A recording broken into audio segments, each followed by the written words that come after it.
and the other party is winning everywhere on the mainland. They are not doing their campaign well in the mainland. Prophet says God told him that. He goes to the country and says, Chief, how well are you doing in the mainland? He says, oh, our organizer in the mainland is not well. He said, hey, that's what the Holy Spirit told me yesterday. If you don't get the mainland working, you are going to lose this election. But if you get the mainland working, you will win. God has told me. Let me paint a picture for you that will make this very easy. God said to Adam, tree of life, tree of death, choose life, that it may be well.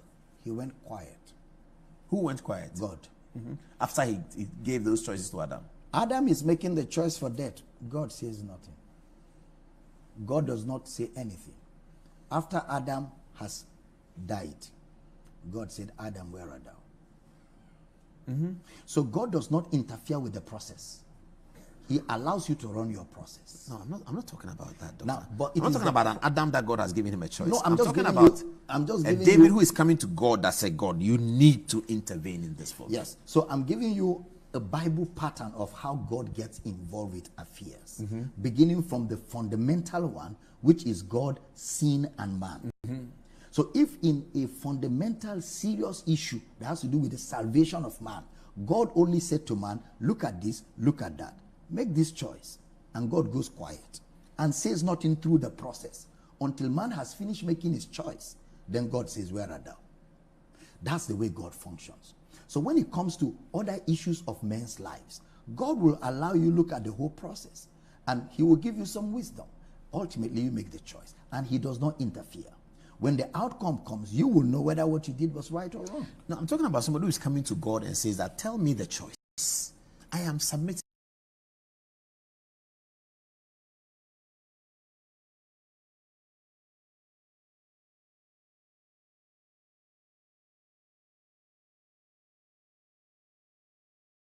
Does not interfere. When the outcome comes, you will know whether or not do the job for you. He just gives you leadings. He gives you perceptions. We get that. So, and when it has to do with human systems, you alone don't determine the outcome of the system. I think you've answered the question. Right. So a prophet can say, God told me that Olusegun Obasanjo was going to win, and it will be true. Oh yeah, it's possible. And Olusegun Obasanjo doesn't win, but it is still true that God told the prophet that Olusegun was going to win. Well, again, it depends.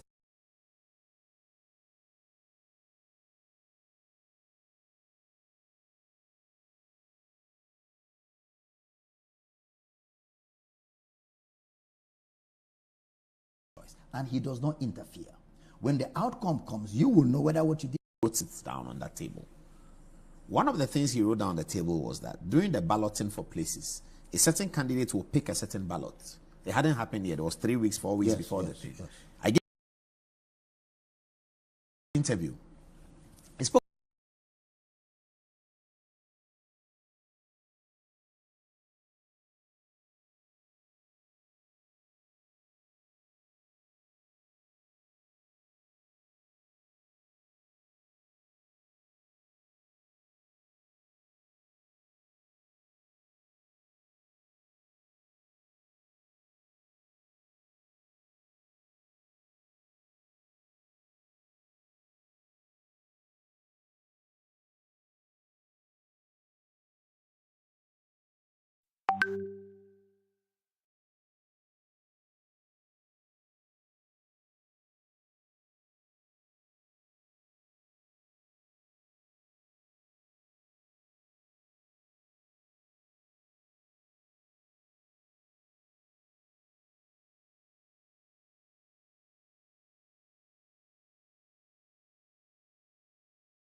This is going to happen. This is going to happen. All these things are related to the election, but I can't say these.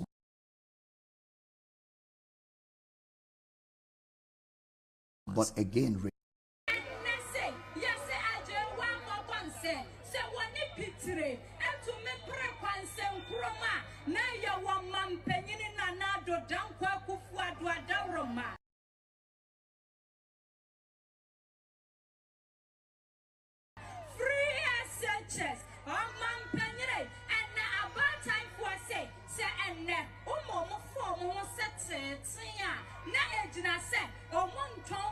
Toma, Enkotia Senior High Fees, Oman Penny, one hour yet your binya bida, yes, Pitre, 1 minute yanka amayen, Oman Penny Nana Ado Dampa El Kufu Adwe, and Net, Abain Dadano, dear Yada Kaino Yadumso, Abain Dadano, dear Yada Kaino Young confirm, and confirm not to Twako, and Friday what the day never was here for Punket and Ketting. Oman Penny Nana Ado Dampa El Kufu Ado, Bema Papabi, and Nagana say, Yen Siwo Fong, Yen New Wagro, Yen Wadum Sosua, Naya Kain Crawford Jao, Naya Bon Crawford Tam Cassiaso, Frisa Dumso, and the Jetty Shea Nebaye, and the Fong Bona Baye, our Wasamnese, and Tuntumu Pewufiako, Wasi Fiako no Wabaneho, and the Duduana do Mudurum Sia do our Wasam, Nansua Man Penny Gagai, Adu Prema, Adu Sobo, Adu Yansene, Wani Mama Adu Papabi, Wabayano, what my young would say, Gana ya were mine, na ya bet to me a can yafra, Wuna why ye yapai, Ama and ne, Wana no Mocassette Yampose, or Paduadi, what tano, Nanswayan way in America too, Oman Penny, or much Remuse, and some Amphoniati as a 4 dear dancia said, why ya pine, as an Ben Bia Waba, Oman Penny, in Shrankam, as a Wadoba, Bantamas and so watching, or Nimonyam when a Nimonyam in Abaco, Nanimonyam in Rabedemo, yes, son of Ranessa, or ya pine Chumabra, what yes, I shan and son, and why you quantum point you so, and now a man penny, yes, what dada, now Bantamas and so watching dear, a man no Kuabia, what Bantamahano, Waguno, every set, and not the year shower was 7 December, Bantamas and so watching, was still be breaking record to be a Vincinda, Nina, one Shasha, ya penty, one man penny, 1 constituency, 1 ambulance. Wasi fuada wase, ani adanya usima wamo, ana vehicles awadwa wademo ya juma, Oman Penny, Yesu Christo, enya ne ewufuo, nanso, nana ado, wano ne enya ni railways, nana ado, anso wa, Jamestown, Temahabo, ena wanyanimo, ena nado, wano ne enya ne obuase Anglo Gold Mines, nana ado, wana waye duobinye bida, restoration of nursing training allowances, teacher training allowances. Why you do being a bidda? It's the breakasini Mwanyamfo. Yes, Ghana, Yabakayo, 1 district, 1 factory, Mekasa Mebobo, free ceramic factory, tomato factory, watermelon factory. Just a media, na breakwabe swama de Tiaboye, Nana Wabwe Chuma, Nana Monejo, and Nadekaya Yafuase, Esaya Danya Usisima, Woma, baby, do want to toy, and then San Yuma, what Yakawaho, Meba no Bitia Menaso, was your Wamsa Wasantinia Baya, Nanso Senanado say, Allah Maka Baraka, Nana Monejo, Nana Yase, Wabedi Exre, Dr. Haji Mamudu Bawamia, Yabatuamani boom, Yabatuamani boom, Yabatrausa Sapana Wechatuano, Yantinaho, Nayahunu Bipe, Yajamuma Bandada, or them confirm, and a diase, Nana well boom, Maso, Asante Mindbacao, Ghana Mindbacao, only one for Dacia Brew, Dacia so, Dacia now.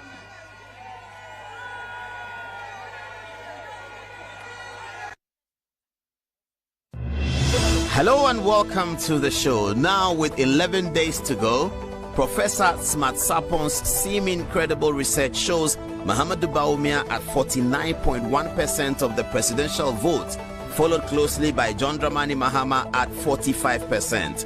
What seems to be more interesting to many people is that Professor Sapon's research puts the NPP as holding 128 parliamentary seats and the NDC as holding 92. His research says further that the NPP's best case scenario will be to add another 41 seats to the 128, whilst the NDC's best case scenario will be to add 15 to the 92. If Smart Sapon's research is correct, it means that the NPP will hold a comfortable majority in the 9th Parliament beginning in January 2025. But some NDC people are doubting Smart Sapon's outcomes in the regions. They say, for instance, that the NPP cannot win the central region, which Professor Sapon's research gives to them. They also say that the NDC will do better in Ashanti than the 26% that Professor Sapon's research gives to them. Tonight, Professor Smart Sapon returns to the studio to give us details about how he put the regional research together. Also tonight, the Commission for Human Rights and Administrative Justice has rescued Victor Kusi Boateng out of Okudzeto Ablakwa's courts. The Commission's final report has cleared Victor Kusi Boateng of all wrongdoings relating to personal identity and conflict of interest about the National Cathedral.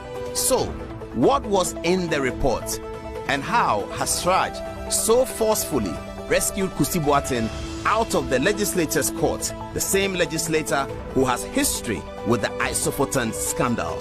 All of it coming up tonight. Also, we turn our attention to Johnson Asiedu Nkateah's tribal campaign, which is now taking shape in Ashanti. Johnson Asiedu Nkateah has mounted a massive and embarrassing tribal campaign against the New Patriotic Party in the Ashanti region. Tonight we show you the videos and analyze the content. All of this and more, text messages, everything else coming up on Good Evening Ghana. Welcome aboard.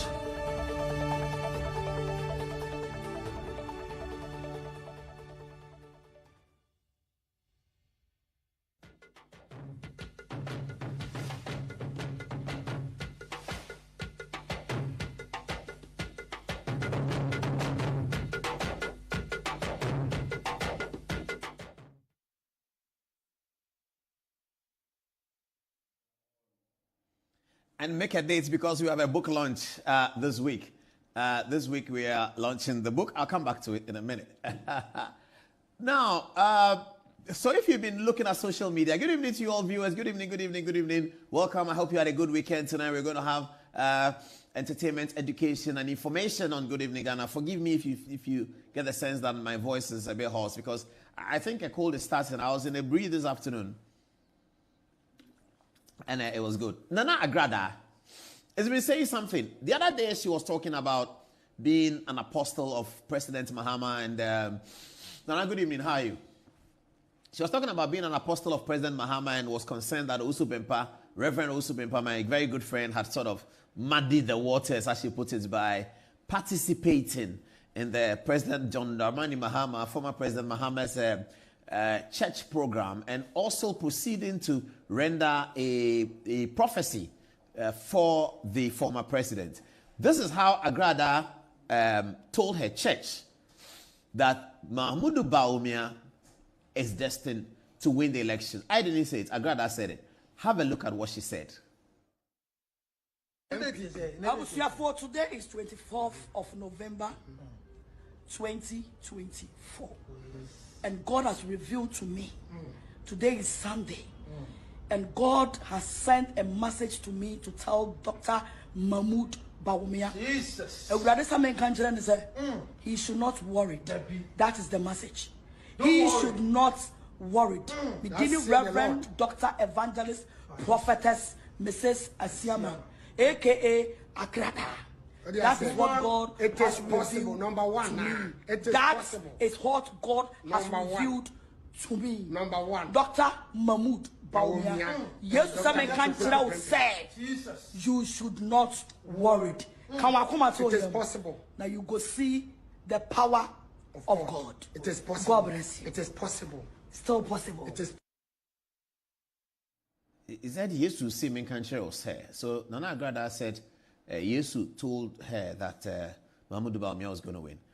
But I'll show you a video now where Mami Agrada was quite upset about our friend Owusu Bempah sort of getting to associate with President Mahama. This is how she put it. Have a look.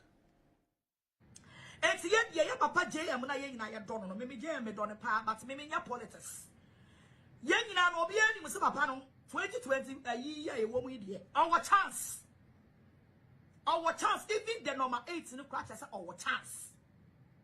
By for Reverend Isaac Owusu Bempa for putting his hands. Our JM Sono. Sanyama Tofanwa, Aga Bempa, was Somebaya she will grow out of. Was Somebaya say, the other catcher want to say, what best say Yanyama Bebre because ya bra for so many days. And I would just minutes. Would it just minutes? I don't have a ton of so. Also, JM, Wama was already them that and Nuna, the bomb and summer JM. I crap for JM. Someone no 1 to the Nayama was already them. But you rather and a 2 car. A call baby, I will yet the conference. No, Memenya politics. I'm not NDC, I'm not MPP. Enter a mama bino. Because being Kobinia Bokasa die NDC. That is why enter the man Kobin. That is why I did not go there. Baby, I'm a peace council for NDC. They are there for MPP. And not some whom you honor. But yeah, Papa Mahama, ya there. Now come here, me to be post 2 or more pages so there. Come in as a first person to be there. Now, that was a few days, a few months, maybe weeks ago, when Mami Agrada was speaking.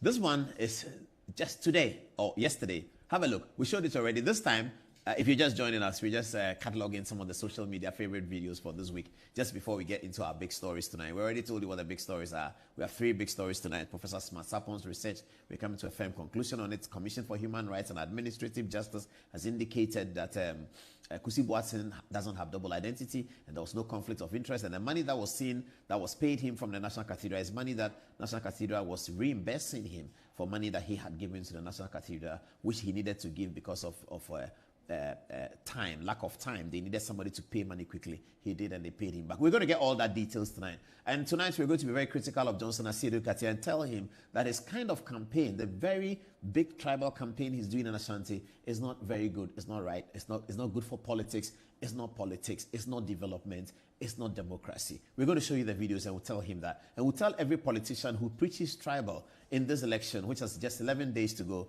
if you do that in this 11 days, we're going to point it out to you. You may take it, you may not take it, but we need to shape the future of politics in this country. Future is always important to the present. Here is Mami Agrada talking again today or yesterday, saying that Jesus Christ has showed to her that the winner of the elections that's 11 days away would be Mahamudu Bawumia. That's what she said. For today is 24th of November 2024. And God has revealed to me. Today is Sunday. And God has sent a message to me to tell Dr. Mahmoud Bawumia. Jesus. He should not worry. That is the message. He should not worry. Beginning Reverend Dr. Evangelist Prophetess Mrs. Asiama, aka Agrada. That is what God has revealed Number 1 to me. It is That possible. is what God has revealed to me. Number 1. Dr. Mahmoud Bawumia. Yes, some country said you should not worry. It is possible. Now you go see the power of God. It is possible. God bless you. It is possible. Still possible. It is 15 minutes to the top of the hour, 10 o'clock. This is Good Evening Ghana and it's live. That was Mami Agrada. Okay, what next, viewers? Next is our dear friend Belkisu. They put this behind me. I'm not sure why. This guy has this pot with him and he has a lot of people. This campaign, if we're going to put the photographs together to market Ghana and to market the unity of Ghana, the strength of our people, we can do a lot with that because the photographs from this campaign have showed the real strength and resilience of our people. In terrible economic circumstances as we all find ourselves, politics, they don't do this in Denmark, they don't do this in Europe. The passion for politics is both with NDC and MPP. When you see these photographs, you know that, yeah, this is a country that has embraced democracy. I'll talk a little bit about democracy later tonight. So, let's talk about Belkisu. Belkisu was in the studio yesterday and we thought that she was done with videos. And then this video popped up, everyone was sending to me. Belkisu is Chin Banku. Chin Banku in Ghana means preparing Banku. She's Chin Banku in her courtyard and she's responding to people attacking her that she is supporting Mahamudu Bawumia because she's poor. That because she's poor, she's supporting Mahamudu Bawumia so that they will give her money to buy food? And she answers this question in the most intelligent way that I have ever seen any young person talk. This Berkisu girl, she's going somewhere. She has great skills in political communication. It's totally amazing. Listen to how she answers the question of being accused that, oh, Berkisu, forget about it. You go and sit in Good Evening Ghana studio. You're talking about me because you are so poor. Listen to Berkisu.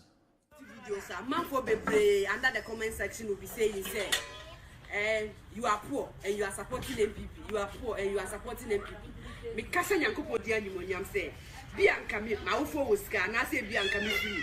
Olu ana say mantam woska wawa. Kami support MPP ni Dr. Alhaji Mahmoud Bawumiaka. Esan say babia me free no sika ni ha say MPP di good policies eba no. Nti am support MPP. Because me no me de bia me ka babia me free no. Free senior high school a man kenye. Free senior high school a man. Nkaye nye school ko da.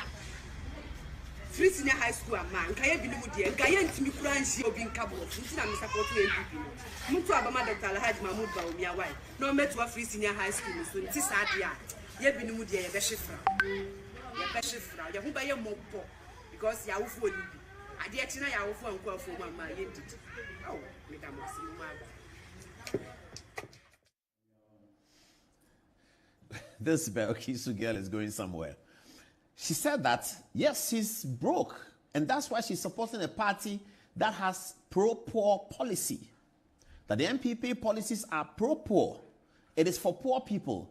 It's for people who cannot pay school fees. At Asamankesi Senior High School, at Manfi Methodist Girls School, at Presec Legon, at St. Mary's, those who cannot afford the fees, because admission letter you may get because you passed your JSS well. But beyond the admission letter and your results at JSS, you need to have cash to enter into St. Mary's. Akufo-Addo says that's no longer necessary. The state of Ghana, the taxpayers' money, all the taxes that they pay will be put to your school fees. And every child's school fees will be paid at senior high school, that you may all go in and learn. The same thing that the rich man's child learns, the same thing the poor man's child would learn. What the farmer's child learns, the plumber's child will learn. What the doctor's child learns, the pharmacist's child would also learn. Every child will have the same opportunity. This philosophy, this policy is underpinned by a philosophy that the child is not responsible for the circumstances of his birth. And therefore, a child should not be punished, should not be denied critical things by the society because of the circumstance of his birth. Education is one of the most important things of society. President Akufo-Addo decided that whatever it is, whatever they say, I'm going to put free SHS up. I'm going to take the taxpayers' money from the finance minister. You know what he did with free SHS when he started free SHS? The free SHS budget was not with the finance minister, but it sat with the office of the president. Because he said, Mr. Finance Minister, you're going to come and tell me you don't have money for the... No, forget about that. Bring the free SHS budget to the office of the president and let me be sure that you are paying. As the finance minister was implementing the payments, but the budget sat at the office of the president so the president can see it day by day to do his policy. 8 years down the line, all the people around Akufo-Addo tell us the same story. That these days, when you look at the president, he's very focused on the campaign and he is exceptionally fulfilled. When you look at him, you can tell that this is a fulfilled man. And I look at him and I envy him a lot. I envy President Akufo-Addo a lot. Because you look at him now, this is a guy who came in 2017. He's going away today. He goes on the street and the women look at him and they are crying. And they say, we thank you for free SHS. If you're an African president, where they say African presidents are irresponsible, when they come to power, they pack money in Switzerland and they build houses. And you are a president and you are leaving office and the women are crying and saying to you, thank you, Mr. President. Then you know that you are a fulfilled man.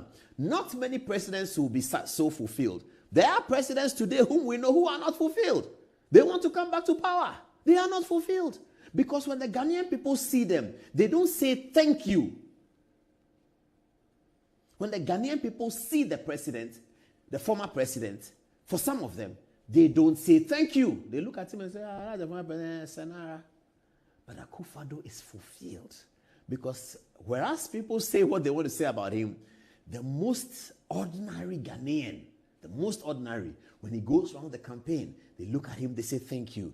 It was for this reason that he took up that dance to God. He was dancing to God to say that, God, you have favored me.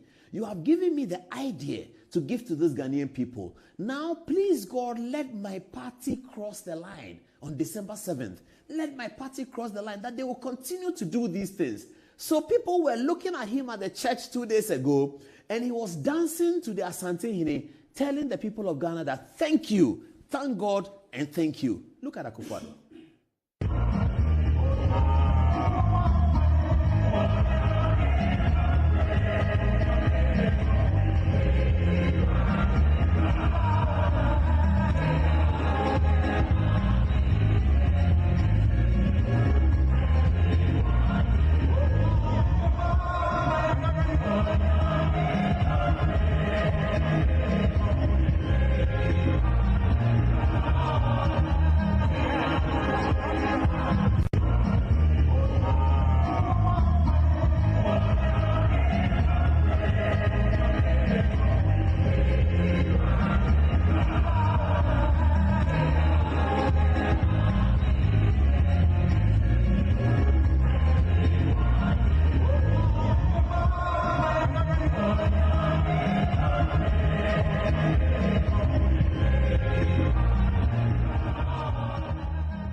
We should all pray that in whatever we do, whether you're a plumber, you're a lawyer, you're a dentist, you're a doctor, you're an engineer, you're a journalist, you're a news reporter, when you have finished and you are 80 and you go to the Asante Hene's function, you can do Onyame Boafwe Ye wa yeda Nya ye mame dani nanti.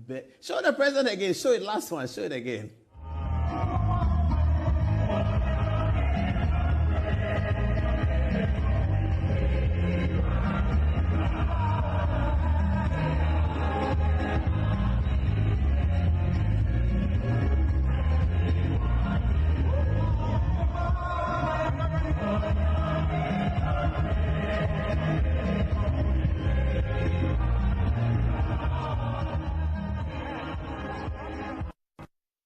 Akufo-Addo will be his name will be immortalized in the Legends Hall of Fame if on the 10th of December, Gina Duku Emerson were to come out and say that Mahamudu Bawumia has been elected.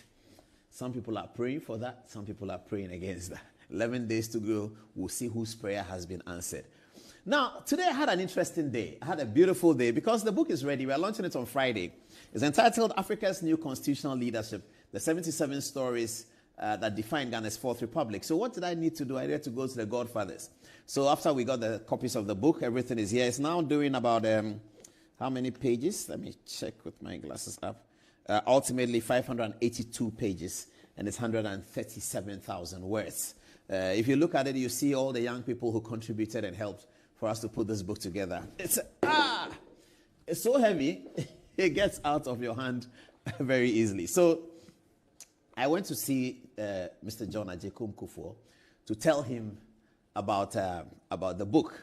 Earlier today, I visited with him. So he held the book and we were talking about it, and I looked at some stories and I told him what I wrote, and some of them he asked me some of them I had to refresh his memory that this happened, when you were president. He said, yeah. He was quite happy with the effort, and we had quite an interesting time. We spent about an hour or so with him. That's John Agyekum Kufuor. I'm very proud that the former president was holding the book in his hand whilst I was with him earlier today. He talked to me about his activities, what he's been doing, and he looked extremely healthy. I was excited to see him, and I've not seen him close range like that for a while. And as we were chatting, my photographer took these photographs, and we were pointing things out to me. And you're sure that once a political conversation with Kufuor starts, you know the names that are going to come up: Victor Owusu, B.F. Kusi, Peter Alajete, Darocha. All of those names came up in our conversations today. It was very, very exciting as I sat with the former president. offered him a copy of the book. I will be going back to him after the book. Here he was excited, looking at a particular story. I won't tell you what story it is. But I was looking at a particular story. He said, which one were you so? I said, yeah, of course I did. And we spoke in tree for the most part of the conversation. And I was happy that he looked at the book and was excited by some of the photographs and the photographs too, he looked at it, he liked them, and he was excited by some of the narratives. He believes that it's a great effort and that I should continue every other year and put up another theme through the work of news reporting. So, it's ready. Launch this week. 3 days to go. We'll be launching this book on Friday, the 29th. And here is a short piece, a short jingle that is accompanying the launch. The launch will be here in Accra, and I'll be telling you more about it. Here is the short piece accompanying this book. You might see this on other media, from social media from tomorrow, because our production team are having meetings tonight, tomorrow, just to put up a spectacular event on Friday so that everyone can benefit from the contents in this book. For those of you at the University of Ghana Political Science, I'm bringing you some. It's going to be there. All members of Parliament, 275, you get a copy each. Justices of the Supreme Court, you get a copy each. Justices of the Court of Appeal, you get a copy each. All of it brought to you by appointed time printers. University of Science and Technology, you get copies. University of Cape Coast, you get copies. Let's engage, let's interact, and I'll be doing some interviews around. So I want them to question me about what I've written in the book, because we are confident that everything in the 137 words is verifiable. Some of them may look wild, but they are verifiable, and I'm very delighted that I got young people to support me to put this effort together. Here is the jingle that introduces the book. The fact that Ghana is talking about the Fourth Republic brings up an obvious question. What is or what happened to the First Republic, the Second Republic, and the Third Republic? And will there be a Fifth or Sixth Republic? The legitimacy of this question and its potential answer are the reasons for this book.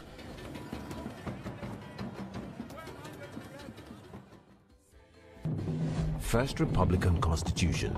I, Kwame Nkrumah. This was an American-style executive constitution Ghana gave to itself in 1960 after having removed the last hurdle of colonialism by replacing the imperial majesty, who was the head of state, with an elected president. This presidential constitution was overthrown in February 1966. We present to you Dr. Kofi Abrefa Busia. Second Republican Constitution, a British-style constitution with a bicephalous executive, started in 1969, overthrown in January 1972. It was designed by a consultative assembly appointed by the military junta, which overthrew the first constitution. They designed a strictly British parliamentary system with a prime minister and a ceremonial president or head of state. And well-being of the people of Ghana. Third Republican Constitution. The Consultative Assembly designed a classic American-style presidential constitution with a strict separation of powers between the legislature and the executive. After 2.5 years of operation, the key elements of the military junta, AFRC, staged another coup to overthrow the Third Republican Constitution in December 1981. That I will uphold the sovereignty, the integrity of Ghana. That I will be faithful and true to the Republic of Ghana. and true to the Republic of Ghana. And defend the Constitution of the Republic of Ghana. And that I dedicate myself To the service and well-being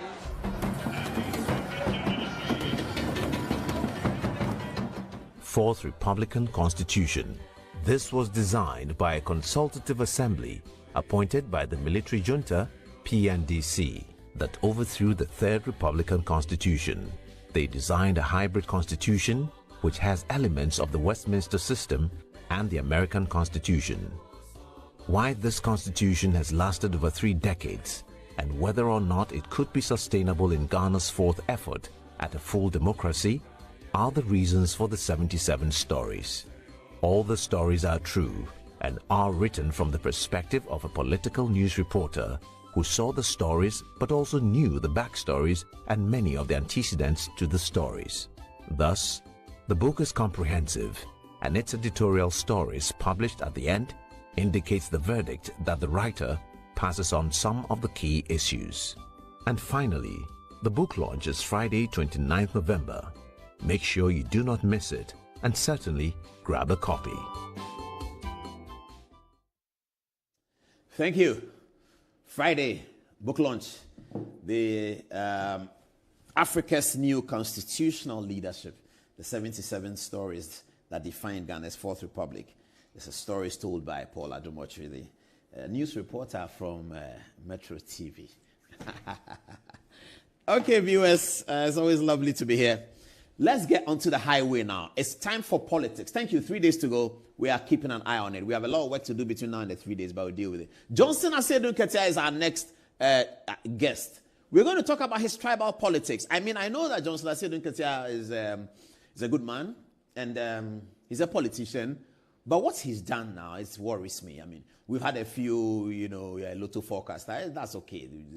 That's fine. But what he's doing now is so dangerous. I didn't even think he would do it. I hope it's not because he's getting frustrated on the campaign, because all my NDC friends tell me that Johnson Asedu Nketia is quite frustrated about a few things that is not in my place to share here. It's their own internal matter. I'm not interested in sharing that. That's not my work as a news reporter. But I hear it. And I know that maybe there's a problem there. But that's okay. So I'm hoping that is not because of that he's talking like this. Anyway, I'm getting a signal to pick up the text messages, and then I'll come and deal with the Johnson Asedu Nketia story. If you're just joining us, welcome to the show tonight. We have so much. We've been talking about Berkisu. We've been talking about Akufo-Addo's feeling of fulfillment. We've been talking about the book launch, which is on Friday, and I showed photographs of my visits to the Venerable John Agyekum Kufuor in the Eastern region earlier today. But we are now on Asedu Nketia, which is our first major story today. It's not a very palatable story. It's a very bad story. But here are the text messages of what we've done so far. And then we come to the Asedu Nketia story. This is still Good Evening Ghana. Thank you for staying with us. It's live. Who should I start with on the text messages? Fatih, hi.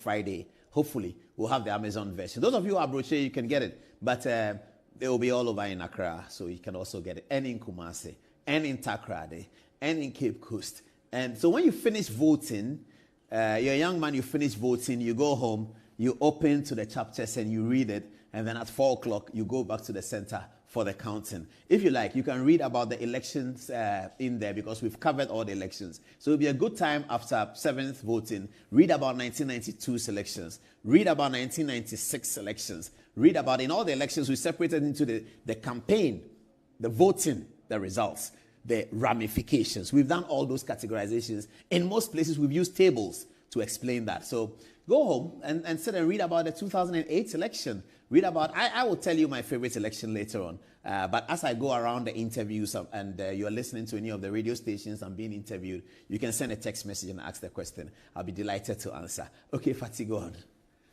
Okay. And Mani Kaba also says, the debate is over when it comes to infrastructural development. President Akufo-Addo has done remarkably well, and posterity will be fair to him and make Dr. Bawumia the president.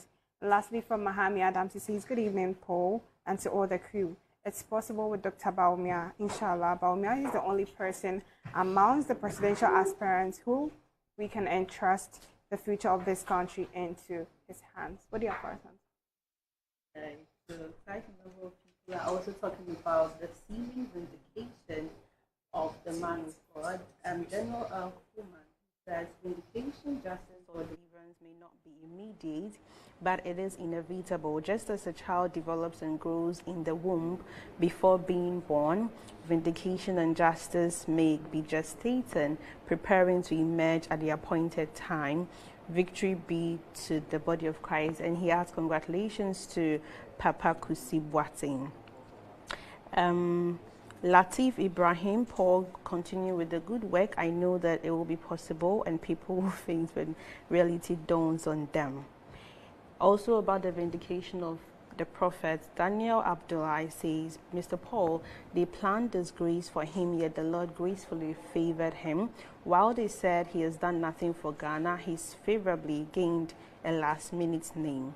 And this is talking about President Akufo-Addo. He says they are now calling him the Commissioner General.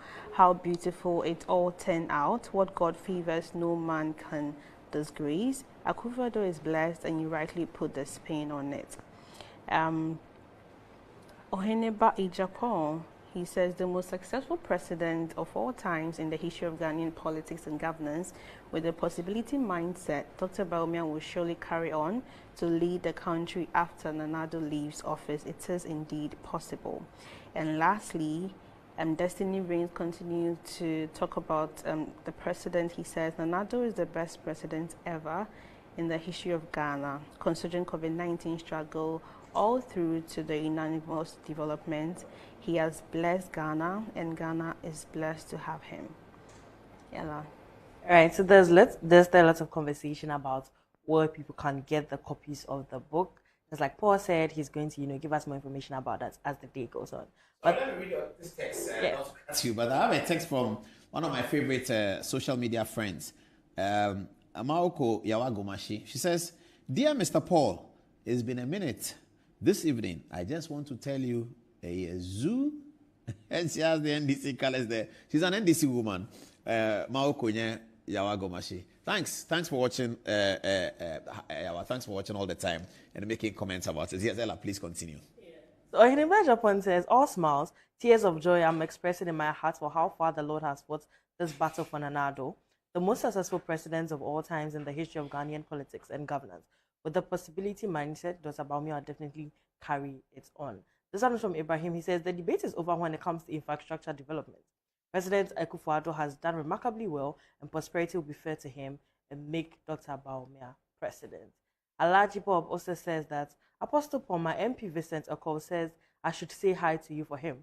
May Almighty Allah fulfill the victory of Dr. Bawumia, a resounding one, devoid of a rerun. The NDC is now strategizing to intimidate voters on December 7th, but I know the police and the military will be ready to deal with any troublemakers. This one is from Manny. He says, hopefully he can get a copy from Amazon. Yes, Paul is saying we can all get copies. And this one is from General Coleman. He says, Apostle Paul, good evening. I am your student, so kindly invite me to your book launching. He even added his number. So, Coleman, we'll be sure to reach out to you. Over to you, Paul. Thank you. All right, let me go back to the touch screen now and then pick up story number 1 and deal with it. Good evening again to you viewers who are joining us. It's just 12 minutes past the top of that 10 o'clock. Why is Asido Nketia doing that, by the way? It's election time. You're campaigning for NDC. Somebody's campaigning for MPP. Somebody's campaigning for Nana Kwame Bediako. Somebody's campaigning for Mr. Alan Chiamate. All of you are telling the people what you want to do. Now, he has this very bizarre campaign that he started. He goes to Ashanti and tells the Ashanti people that Akufo-Addo doesn't want an Ashanti to lead the party after him. As a result of that, he went to bring Muhammadu Bawumia from all the way in the north. And he brought him to the MPP people. And that this MPP party is for Ashantis. It's not for the north people. So you Ashanti sitting here, Akufo-Addo has ignored you people because he, Akufo-Addo, wants to continue to lead the party. So he has ostracized all the Ashantis from the party. He forgot that the Minister for National Security is Ashanti. Both education ministers, Matthew Poku Prempe, now the running mate, and also Duchuma Ashantis.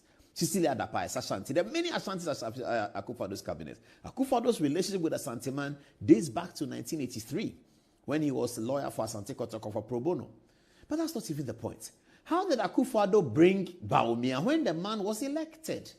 Did he bring John Mahama to NDC? Was John Mahama not elected as the leader of the NDC? Why then must Asido Nketia say that Akufo-Addo brought Bawumia? Bawumia was elected by the people. Look at this caption on XYZ Online. Akufo-Addo should have allowed an Ashanti to lead the MPP instead of imposing a northerner on them. I mean, if I'm a northern youth, I'm 22, I'm from Wale Wale, I'm from Damango, I'm from Busa, I'm from Kusasi, I'm Mamprusi, I'm from Guprugu Yoyo, I'm from Damango, and I look at this. Akufo-Addo should have allowed an Ashanti to lead the MPP. Is Akufo-Addo the ballot box? The ballot box through which the NPP elected their leader. Is that Akufo-Addo? Akufo-Addo carried a single vote. He carried advocacy powers to advocate for a candidate. He was entitled to do so. He has to manage how he does it because he's the leader of the party, and he truly managed how he did it. He never really came out. He was doing internal, talking to people. I think Bawumia is better, etc., etc. Other people had other views. Other elders of the party had other views. Alan Chemartin had other views. That's democracy, isn't it? That's democracy. Maybe Asiedu Nketia still hasn't grappled with the tenets, the ethos of democracy. Maybe he still hasn't grappled with those things, and he hasn't imbibed the culture of democracy coming from where we all came from as apostles of the Cuban Revolution. That's where we all came from. All of us former socialists. We all came from being apostles of the Cuban Revolution. Asiedu Nketia is still in the Cuban Revolution situation. He does not understand the politics of the ballot box, that the ballot box is the most important personality within the context of political leadership and political challenge. He should understand that by now. You can't say that Akufo-Addo should have allowed an Ashanti to lead the MPP instead of imposing a Northerner. How does Akufo-Addo impose a Northerner? Now listen to the way in which he said it. This is the most dastardly thing you can see about a 21st century African political campaign. At the time when there's so much good going on in Ghana's what is now becoming a mature democracy, the chairman of one of the most important political parties goes to the Ashanti people, one of the biggest tribes in Ghana, where the MPP has a stronghold, and tells them that the exiting leader, Ado Dankwa Akufo-Addo, because he's not a member of your tribe, he didn't want your tribesman to be leader, so he brought a person from the north when the party belongs to you people, hoping that in that context, they will not vote for Mahamudu Bawumia and that they will vote for John Mahama. But if Mahamudu Bawumia is a northerner and they should not vote for him, John Mahama is also a northerner, why must they vote for him? I'm totally confused about the context of Asiedu Nketiah's message, and I'm sad. I mean, often when I'm talking about Asiedu Nketia, I'm not sad, I'm just excited. But today, I'm truly, truly sad. And if I see Asiedu Nketia today, I'll kneel down and beg him and say, Wafa, I beg you, some of these things, you can't say them. You can call me a lotto forecaster, that's okay, I'm your son, you can tell me anything you want. But you can't say this because this is destroying the fabric of the Ghanaian. And you are a chairman of the great National Democratic Congress, Rawlins's National Democratic Congress, Victor Gbeho's National Democratic Congress, E.T. Mensah's National Democratic Congress. All of these stalwarts, Professor J.E.A. Mills, Atua Hoy, Joyce Ayi, all of this, Tutubi Kwachi will never say this. He can never say that. Why does Asiedu Nketia, chairman of the party, Samuel Ofosu-Ampofo, these gentlemen, stalwarts, Evresefi Ankra, stalwarts of the NDC, these are people who fought the battles of the NDC. Koku Anyido, these are the people. They stood down for Professor Mills. I always said the story about Koku. He was the only one with Professor Mills in 2007, just 1 year before Professor Mills was elected.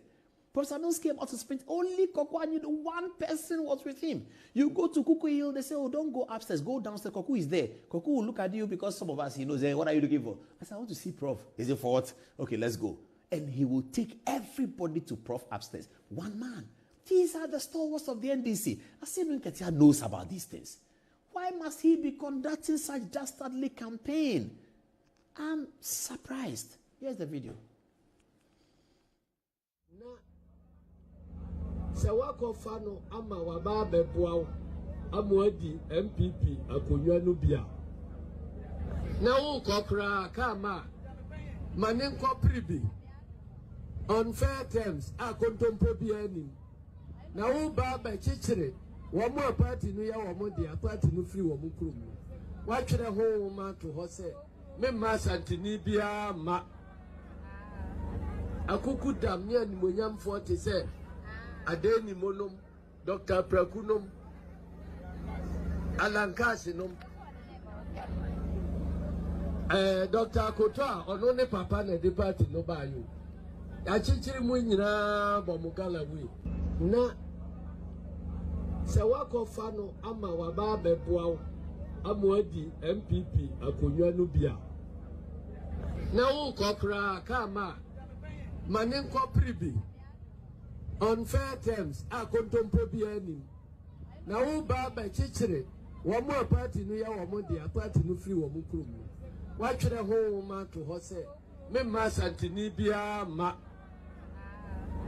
akuku dam ne animonyam 40 se adeni monom Dr. Prakunom Alankasinom Dr. Kotoa ono ne papa na de party no ba yo ya chichiri mu nyina bomugala we. It's just too sad. It's just too sad. And then you remember this in WikiLeaks. Fifi Kwete told WikiLeaks that Muslim can't be president.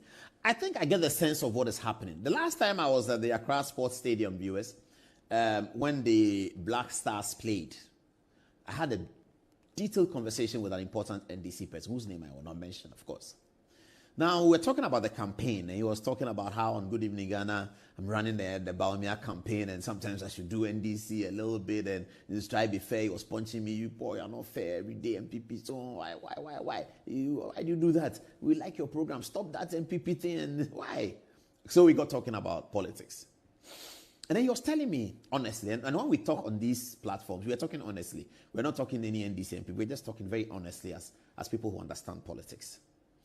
And he said that they were very sure that Ghanaians are going to respond to the 2-term.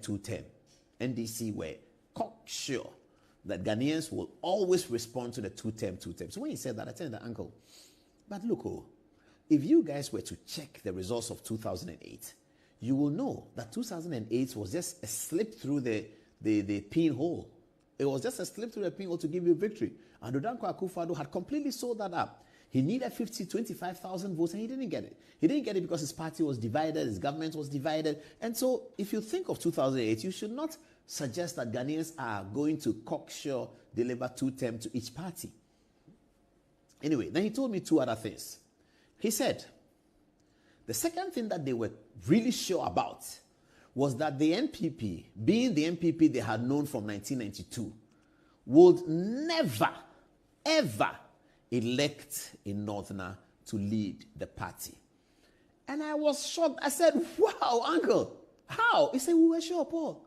We were very, very sure that NPP would not elect Mahamudu Bawumia. We knew that they wouldn't do that.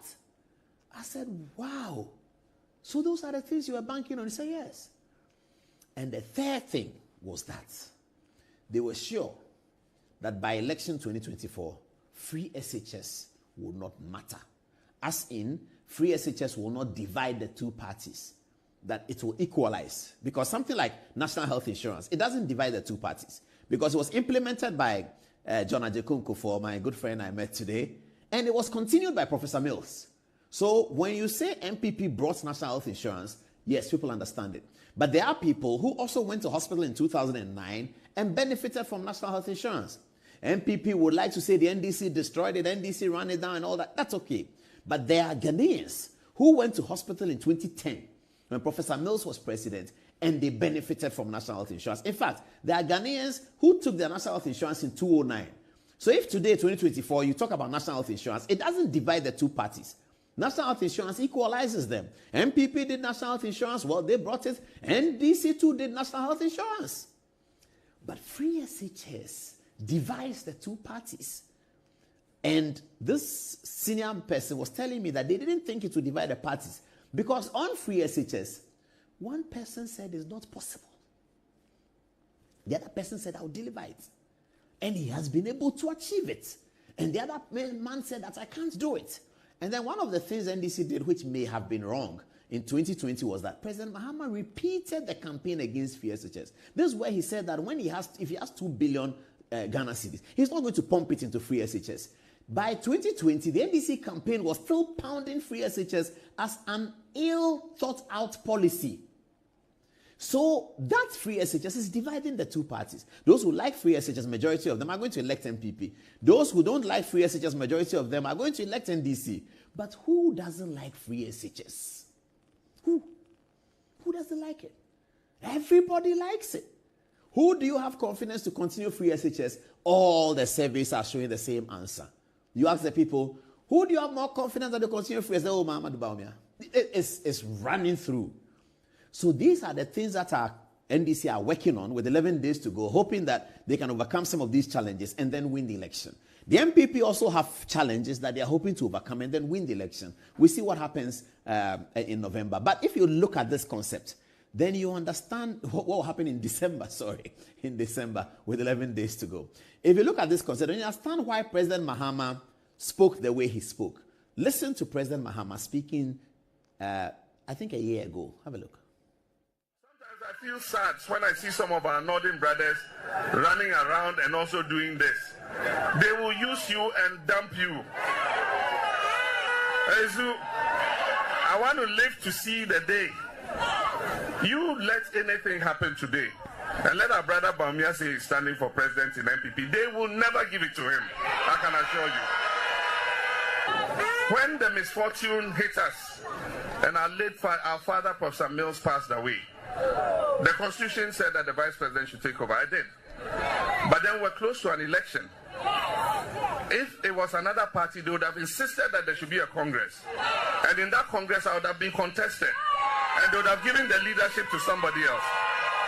But when it happened, the NDC's National Executive Committee called a meeting and said, no, there will be no Congress. We are passing a resolution. John Mahama is the vice president. We are going to support him to lead us into this election. And we went into the election, and God gave victory to us. And so I'm proud to be a member of the NDC because I know it is a party that opens opportunities for all people of Ghana, irrespective of your ethnic affiliation or your religious affiliation.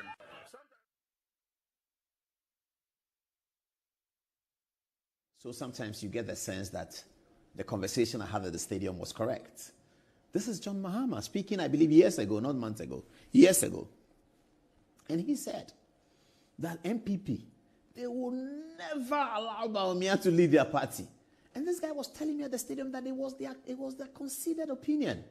It was their considered opinion that Mahamudu Bawumia will never be allowed to lead the New Patriotic Party. That's what they believed. Mahamudu Bawumia came out of the contest with a 60% endorsement of his party people. And everyone will agree with me. I tell people on the street when we are chatting, everyone will agree with me that if the MPP National Delegates Congress was to hold today, Bawumia will get 90%. The 40% that didn't elect him, today they will elect him. Because now they have gotten the opportunity to feel the man, to feel his presence, to feel his caliber, to feel his power of thinking, to feel his leadership. They felt him. Every Ghanaian who feels Bawumia thinks Bawumia. Once you feel Bawumia, you think Bawumia. Once you meet Bawumia, you think Bawumia. Once you listen to Bawumia, you think Bawumia. That's the character of a great leader. And NDC was sure that the MPP will ignore this super talent because he's a northerner. That's what former President John Mahama just said. And I see Dunkatia. Now that the thing has cascaded in their face, he goes to Ashanti region, tells the Ashantis that, you see, they brought a northerner. Don't vote for them. But if you say they shouldn't vote for them, are you asking them to stay at home, don't vote at all? Or are you asking them to vote for your candidate, who is also a northerner? What are people saying? Let's take the assessment, take a break. When we come back, Okudzeto Ablakwa versus Kusi Boateng is going to be fireworks tonight. Bobby Banson will be in the blue corner, I'll be in the red corner, and you viewers will be the referees. It's Mike Tyson versus Evander Holyfield. Coming up here again. Reverend Kusi Boateng, your God is great, eh? Your God is big, your God is powerful. Okudzeto Ablakwa, I saw photo into you, haven't talked about it, you are talking about somebody else.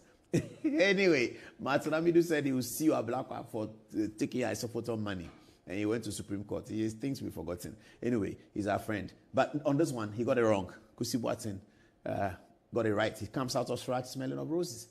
And why are they against Kusi Boateng? It's all about 11 days to go. Kusi Boateng started doing 11 days to go a long time ago. A long time ago, Kusi Boateng was doing 11 days to go. And that's why they're after Kusi Boateng. That's why they're after him. Let's see the text messages. It's coming up after the break. Yes, Antoinette first. Is that correct? Ella. All right. What are people saying? All right, so this one is from Mabik. He says, tribal politics is very dangerous. NDC has been doing this for a very long time. Those days, they go into the Zongos and tell them MPP hates them instead of campaigning on ideas. And instead of campaigning on ideas, NDC is more concerned about sowing enmity among the Ghanaian people. Prince Edward also says, Asiedu Nketia knew the MPP's winning machine is in the Ashanti region, and so he's just using psychology to instigate Ashantis to be furious. But he's not smart at all. Does Asiedu Nketia want to tell the Ashanti people that he likes them more than the people of his own hometown? Asiedu Nketia doesn't know that a lot of Ghanaians are well educated and won't buy this nonsense. He needs to wise up. And lastly, from George, he says, this is way below the belt. Any good thinking human being won't take him seriously. I'm not sure he's even a role model to his own kids. Wow, that's a bit much. What do you have? Yes, so people really do not like the comment that Asiedu Nketia made. Alhaji Abdullah, all the way from London, he says, Paul, I'm sad tonight. Is that a reason that they, which is the NDC and Asiedu Nketia, folded the hands of Dr. Kwabena Dufour for a Notna to become their flag bearer? Do you actually see the absurdity of what he is saying? Kofi Owusu-Brobe also goes and says, I thought they said a Notna would never be allowed to lead the NPP. Let us raise the bar and have a policy debate-driven political campaign, which will make things easier. Alhaji Bob Sidi Arton says that the NDC's campaign seems to be in the gutters. There is no campaign message again. The Bawumia strategy seems to be killing John Mahama slowly, hence calling for this desperate campaign. Nana Kwame Osei Boateng says, based on Asiedu Nketia's logic, then it would mean that Zenita or Nana Konedu should actually be the ones leading the NDC today, since Rawlings founded the party. And lastly, John B. Campbell adds and says, Bawumia is the best, Asiedu Nketia, because this point is even worse. Where are Volta region people from the NDC? Are they saying they would vote for John Mahama, who seems to be from the northern region? Over to you. All right. So Nana Bridge says, this shows that had Dr. Bawumia not won the presidential primaries, it would have been their key campaign message, as John Mahama mentioned that the NPP will use Bawumia and dump him. Now the tables has turned and they have no message and have resorted to tribal politics. General E.L. Command says it's refreshing to know that the NPP values competency, unity, and transcending tribal and ethnic divisions. This is essential for any political party aiming to serve the nation's interests. Asiedu Nketia, as a seasoned politician and longest-serving General Secretary of the NDC, now National Chairman, should indeed know better. Propaganda does not work in this digital age.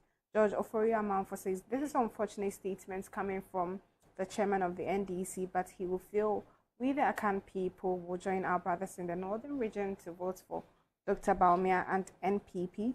Lastly, Glue Score Ghana says, is it not the same NDC that said DMB would be used and dumped by the NPP? This old school style of politics has no place in this current political dispensation. Now back to you, Paul. All right. So fireworks to start on Good Evening Ghana soon, but first we need to take a break. And now my bosses have been giving me a lot of stick about not taking the break, and I tell them the political discussions are heated. They say, but without the break, you don't get paid. After the break, Good Evening Ghana will be back and it's live.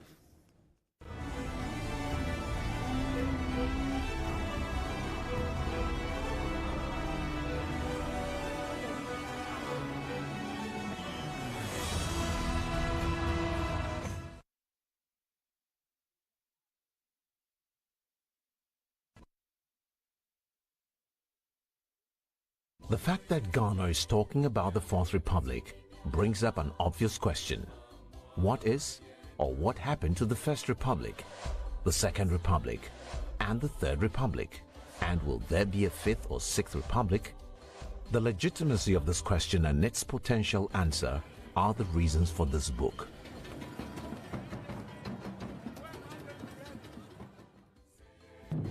First Republican Constitution. I, Kwame Nkrumah. This was an American-style executive constitution Ghana gave to itself in 1960 after having removed the last hurdle of colonialism by replacing the imperial majesty, who was the head of state, with an elected president. This presidential constitution was overthrown in February 1966. We present to you Dr. Kofi Abrefa-Busia. Second Republican Constitution, a British-style constitution with a bicephalous executive, started in 1969, overthrown in January 1972. It was designed by a consultative assembly appointed by the military junta, which overthrew the first constitution. They designed a strictly British parliamentary system with a prime minister and a ceremonial president or head of state. And well-being of the people of Ghana. Third Republican Constitution. The Consultative Assembly designed a classic American-style presidential constitution with a strict separation of powers between the legislature and the executive. After 2.5 years of operation, the key elements of the military junta, AFRC, staged another coup to overthrow the Third Republican Constitution in December 1981. That I will uphold the sovereignty, the integrity integrity of Ghana. of Ghana. That I will be faithful and true to the Republic of Ghana. and true to the Republic of Ghana. And defend the Constitution of the Republic of Ghana. And that I dedicate myself To the service and well-being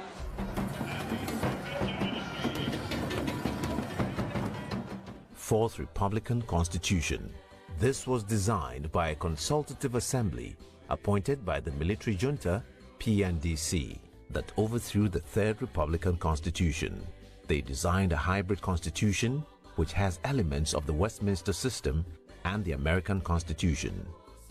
Why this constitution has lasted over 3 decades and whether or not it could be sustainable in Ghana's fourth effort at a full democracy are the reasons for the 77 stories. All the stories are true and are written from the perspective of a political news reporter who saw the stories but also knew the backstories and many of the antecedents to the stories. Thus, the book is comprehensive, and its editorial stories published at the end indicates the verdict that the writer passes on some of the key issues. And finally, the book launch is Friday, 29th November. Make sure you do not miss it, and certainly grab a copy.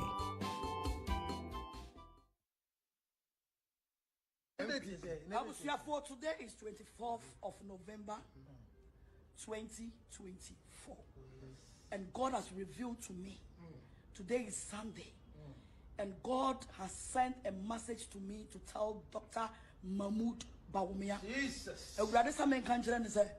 He should not worry. That is the message. He should not worry. Beginning Reverend Dr. Evangelist Prophetess Mrs. Asiaman, aka Akrada. That is what God has revealed Number one. to me. It is That possible. is what God has Number one. revealed to me. Number one. Dr. Mahmoud Bawumia. Yes, some country said you should not worry.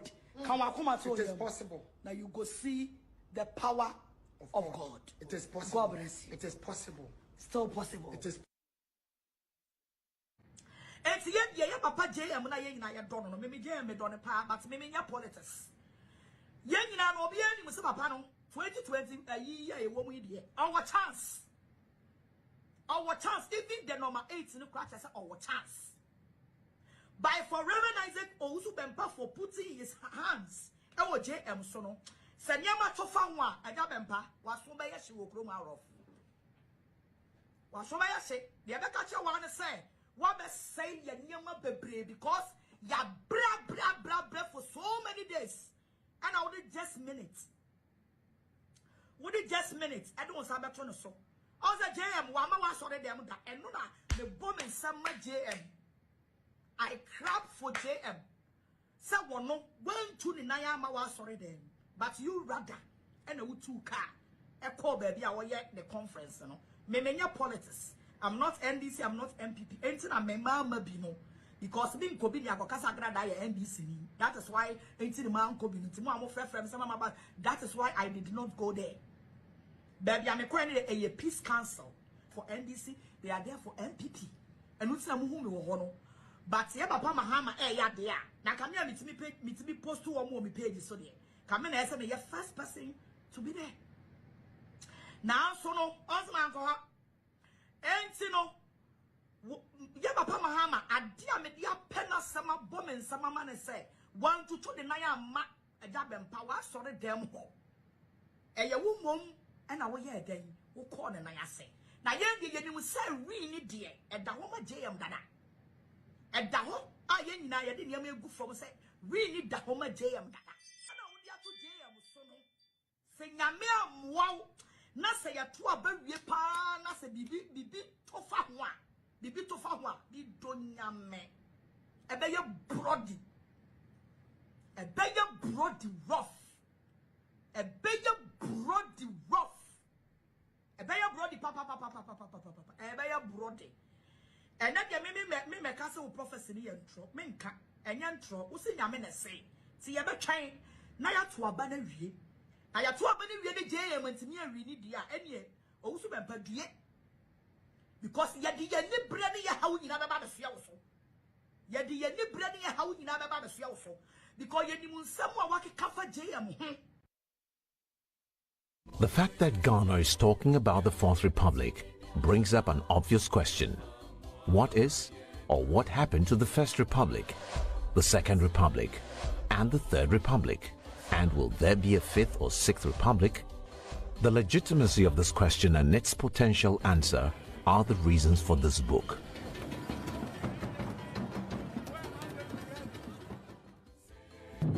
First Republican Constitution. This was an American-style executive constitution Ghana gave to itself in 1960 after having removed the last hurdle of colonialism by replacing the imperial majesty, who was the head of state, with an elected president. This presidential constitution was overthrown in February 1966. We present to you Dr. Kofi Busia. Second Republican Constitution. A British-style constitution with a bicephalous executive, started in 1969, overthrown in January 1972. It was designed by a consultative assembly appointed by the military junta, which overthrew the first constitution. They designed a strictly British parliamentary system with a prime minister and a ceremonial president or head of state. And well-being of the people of Ghana. Third Republican Constitution. The Consultative Assembly designed a classic American-style presidential constitution with a strict separation of powers between the legislature and the executive.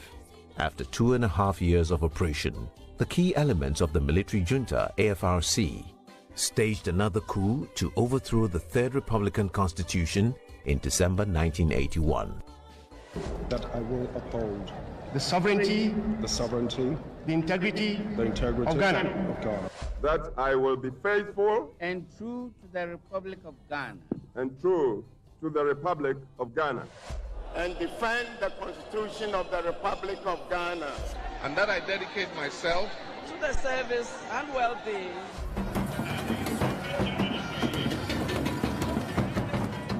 Fourth Republican Constitution.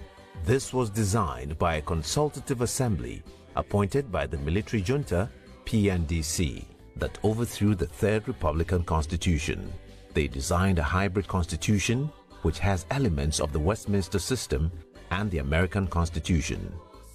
Why this constitution has lasted over 3 decades and whether or not it could be sustainable in Ghana's fourth effort at a full democracy are the reasons for the 77 stories. All the stories are true and are written from the perspective of a political news reporter who saw the stories but also knew the backstories and many of the antecedents to the stories. Thus, the book is comprehensive and its editorial stories published at the end indicates the verdict that the writer passes on some of the key issues. And finally, The book launch is Friday, 29th November. Make sure you do not miss it, and certainly grab a copy.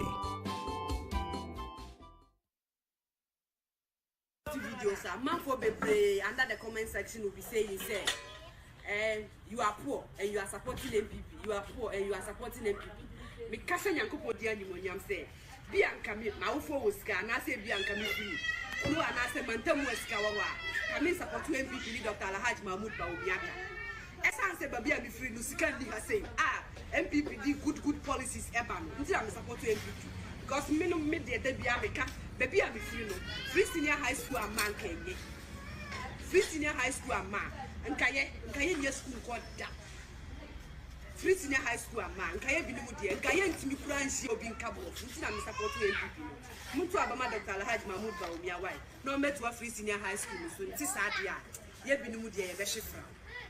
Ye be hwefra. Ye hu ba ye mopo because ya wo fo libi. Ade echi na ya wo fo anko afo ma ye ndidi. Oh, me da mo simu ma ba. The fact that Ghana is talking about the Fourth Republic brings up an obvious question. What is or what happened to the First Republic, the Second Republic, and the Third Republic? And will there be a Fifth or Sixth Republic? The legitimacy of this question and its potential answer are the reasons for this book.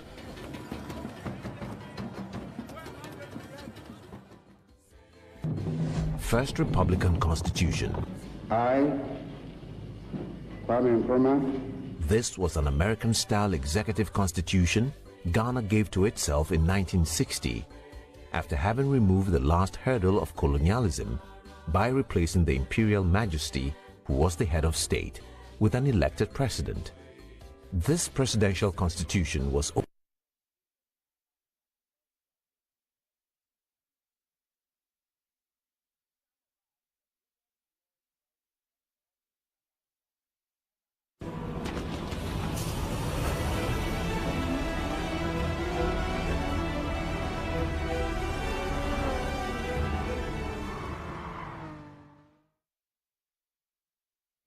So the Commission for Human Rights, welcome back to the show. Viewers, welcome back to the show. Okay, just so to welcome, let's play the montage, our intro montage again, just to welcome viewers to the show. When you have it, just give me a signal. And then those who haven't heard it will hear it, and then we go on with it. So they're going to roll out the intro montage, and then they will play it, the intro montage. Hello and welcome to the show. Now with 11 days to go, Professor Smart Sarpon's seeming credible research shows Mahamudu Bawumia at 49.1% of the presidential vote, followed closely by John Dramani Mahama at 45%. What seems to be more interesting to many people is that Professor Sarpon's research puts the NPP as holding 128 parliamentary seats and the NDC as holding 92. His research says further that the NPP's best case scenario will be to add another 41 seats to the 128, whilst the NDC's best case scenario will be to add 15 to the 92. If Smart Sarpon's research is correct, it means that the NPP will hold a comfortable majority in the 9th Parliament beginning in January 2025. But some NDC people are doubting Smart Sarpon's outcomes in the regions. They say, for instance, that the NPP cannot win the central region, which Professor Sarpon's research gives to them. They also say that the NDC will do better in Ashanti than the 26% that Professor Sarpon's research gives to them. Tonight, Professor Smart Sarpon returns to the studio to give us details about how he put the original research together. Also tonight, the Commission for Human Rights and Administrative Justice has rescued Victor Kusi Boateng out of Okudzeto Ablakwa's court. The Commission's final report has cleared Victor Kusi Boateng of all wrongdoings relating to personal identity and conflict of interest about the National Cathedral. So, what was in the report, and how has SRAJ so forcefully rescued Kusi Boateng out of the legislature's court, the same legislator who has history with the Isophoton scandal? All of it coming up tonight. Also, we turn our attention to Johnson Asedun Katia's tribal campaign, which is now taking shape in Ashanti. Johnson Asiedu Nkatia has mounted a massive and embarrassing tribal campaign against the New Patriotic Party in the Ashanti region. Tonight we show you the videos and analyze the content. All of this and more, text messages, everything else coming up on Good Evening Ghana. Welcome aboard.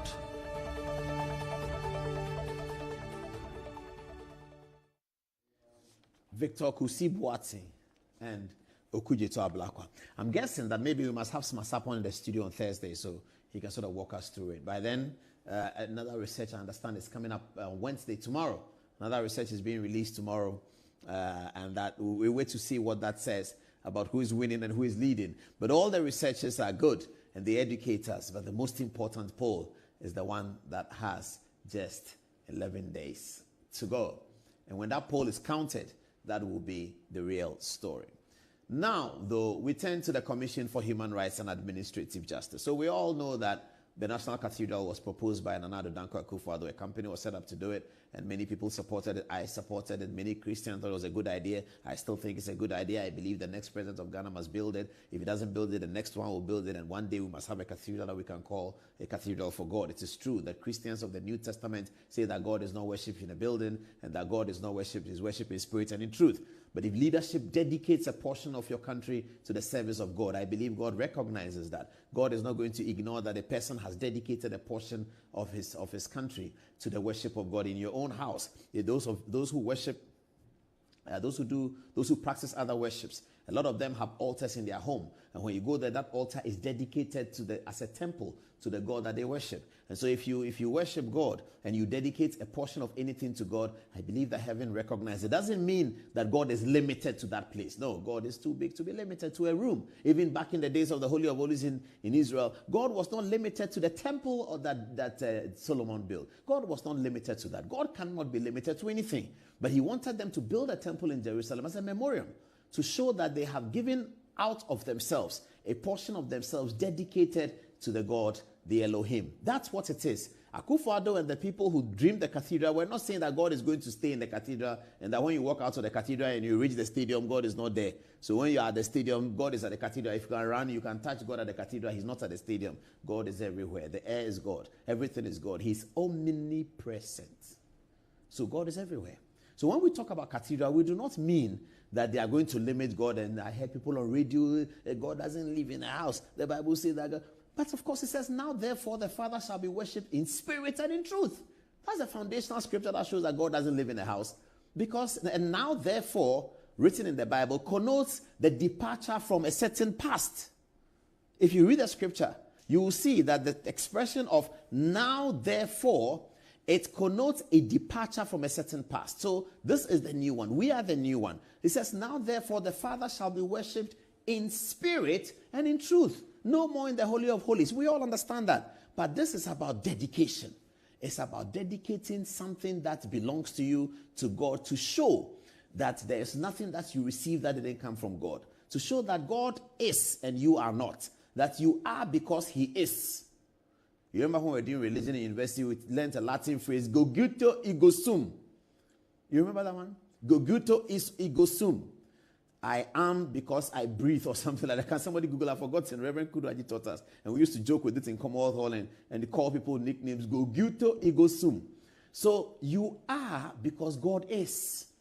And because you are because God is, whatever you possess, you can dedicate a portion to the glory of God. And that's what Akufo-Addo was doing. And I believe that will happen.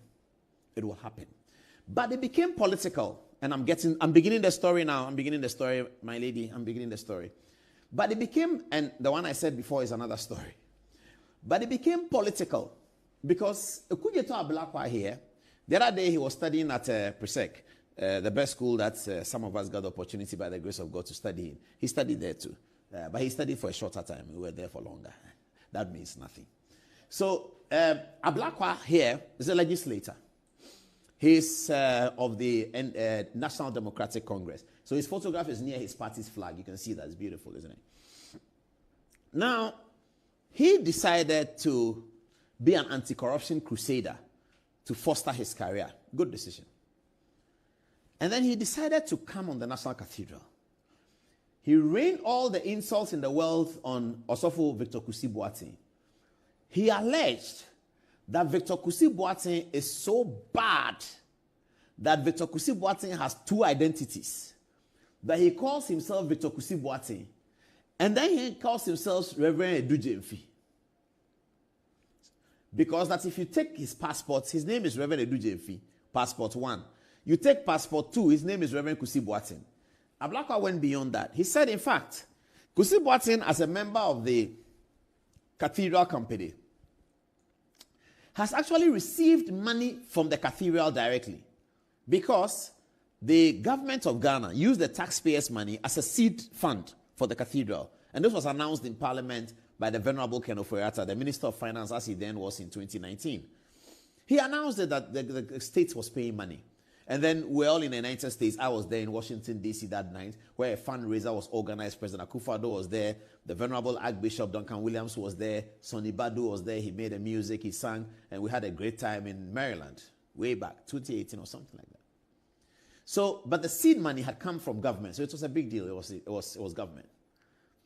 And Ablakwa alleged that taxpayers' money that had been given to the cathedral, a portion of it had been given to Reverend Kusi Boateng for his personal benefit, because his company had been awarded some form of contract. His company is not an engineering company, it's not a plumbing company, it's not an architectural company. But Ablakwa said, in spite of all that, Kusi Boateng's company had been giving money. And that Kusi Boateng says he's a pastor, but in fact he's a fraud. Ablakwa went ahead to say that if people are doubting what he's saying, he's going to petition the Commissioner for Human Rights and Administrative Justice, and people will hear the truth. Kusi Boateng said nothing. I met him at the Kumasi airport. As I saw, he said, I have nothing to say. I said, oh, Papa, I have nothing to say. Vindication, he told me, is in the womb of time. He told me. I met him at the Kumasi airport. He was with his wife. He said, Papa, and that's how he calls me, vindication is in the womb of time. I said, okay. I asked him who is his lawyer. He told me, how is the thing going? He said, they are fine. Have his lawyers responded? He said, his lawyers have responded. I said, okay, let's see what happens. Today, or yesterday, the Commission of Human Rights and Administrative Justice came out with their report. It appeared that they were clutching for territory and jurisdiction that they don't have at the end, where they were talking about public procurement and all that, but we'll get to that. In the report, the Commission for Human Rights says, Kusi Boateng doesn't have a double identity. Ablakwa was wrong. It's not true. This is how damaging these things can be. The other day, Rawlings was calling some children babies with sharp teeth. You remember, J.J. Rawlings. He said in his own party, there are babies with sharp teeth. But this is how damaging some of those things can be. It's completely damaging. After several months of heaping all the insults of this man, the Commission for Human Rights, it is not Kusi Boateng who took the case there. It's Ablakwa who took the case there to solidify his point. He went to Sraj to solidify his point. And Sraj burst his bubble. Sraj have told him today that he's wrong. The Sraj commissioner was appointed by former President John Dramani Mahama in the dying days of his government. He appointed a Sraj guy. He is entitled to do so. It's still a constitutional conversation constitutional law students are having. Whether or not His Excellency the President is able to function as president after the elections of December 7th, where he has been defeated. It's a good exam question. Whether or not because he has no correct answer, and you get to know how the students are thinking. Whether or not the president of Ghana, elected under the 1992 Constitution, can function and exercise in his powers as president after his second term bid fails and another person is elected. Can he do that? We'll see how it goes. But Whittle was appointed in those circumstances by President John Dramani Mahama. So Whittle comes to the conclusion in the report that Kusi Boateng doesn't have double identity. Why is Ablakwa saying that? That Kusi Boateng didn't collect money from the cathedral. Story is even more interesting. Let's see it. Let's get to the story. Okudzeto Ablakwa leveled two main allegations against Reverend Kusi Boateng. One, that he is a fraudulent person by virtue of having two passports. And two, that he is relation with the company JNS Talent Limited puts him in conflict of interest with the National Cathedral Project. That's Okudzeto Ablakwa. What did Sraj find? This is what they found. 1. Okudzeto Ablakwa alleged in the complaint that the fourth respondent holds 2 different passports under his name, i.e. Victor Kusi Boateng and Kwabena Edujemfi. When requested by the commission to produce the passport bearing the Victor Kusi Boateng name, the respondent, which is Okudzeto Ablakwa, by a letter dated 9th March 2023, doubled down on his earlier assertion and responded thus: on the request of Victor Kusi Boateng, I have compelling cause to believe that he possesses another passport in his Victor Kusi Boateng identity, similar to how he successfully obtained a passport in his Kwabena Edujemfi identity. He's going to come back.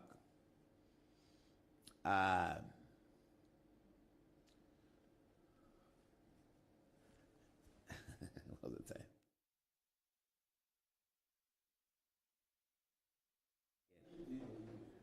Okay, let's do text messages. I don't know whether Ablakwa has some agents here. Today, Ablakwa's last day has come. The Commission for Human Rights have spoken. So as I'm talking, he's doing the thing like this, like that. Sammy, leave the thing alone. Let the people be educated on what Strach said. Sammy, or that they leave it to stop the thing, the thing. Let the thing come. All right, who should I talk to first? Antoinette, what are people saying? One message each. I'm sure by the time we finish this come. Yes, so on Paul's comments on the National Cathedral, Richard Amwa Abwaje says God wasn't limited to the Ark of the Covenant, just the conviction to build a cathedral. Because of that, the NPP will win the elections. Still on the Reverend Kusi Boateng story, Nana also says, if I were Reverend Kusi Boateng, I would sue Okudzeto Ablakwa and use the money to help build the same cathedral he's been campaigning against. Ella. Alright, so this one is from Junior Akbar. He says, just look at the way and manner in which the NDC behave, and they want Ghanaians to vote for them. Why would you vote for such people? It will never happen in this country, and this country is not ready for another NDC party. Lastly, someone says, Ablakwa is the king of babies with sharp teeth. All he knows is to destroy people's reputation with no respect at all. He shall lose his seat in Jesus' name. All right, Fatih. So this is coming from Samuel Fosuba, and he says, Paul, good evening. The MB's victory has been ordained by God since his fellowship with Nana Addo Dankwa and his faithfulness. Destiny Ray says, Nana Addo is the best president ever in the history of Ghana, Paul, considering COVID-19 struggle and the anonymous developments, and he has blessed this country. Lastly, Master Planner Junior says, 11 days to election. Ghanaians, please let us vote for Dr. Bawumia to move Ghana forward.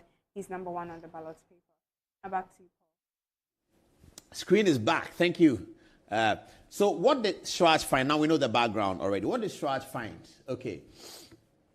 Okudzeto Ablakwa alleged in his complaint that Victor Kusi Boateng holds 2 different passports under his name, i.e. Victor Kusi Boateng and Kwabena Edujemfi. When requested by the commission to produce the passports bearing Victor Kusi Boateng's name, the respondent, by letter dated 9th March 2023, doubled down on his earlier assertion and responded thus: on the request of Kusi Boateng, Victor Kusi Boateng's passport, I have compelling cause to believe that he possesses another passport in the name Victor Kusi Boateng identity, similar to how he successfully obtained a passport in his Kwabena Edujemfi identity.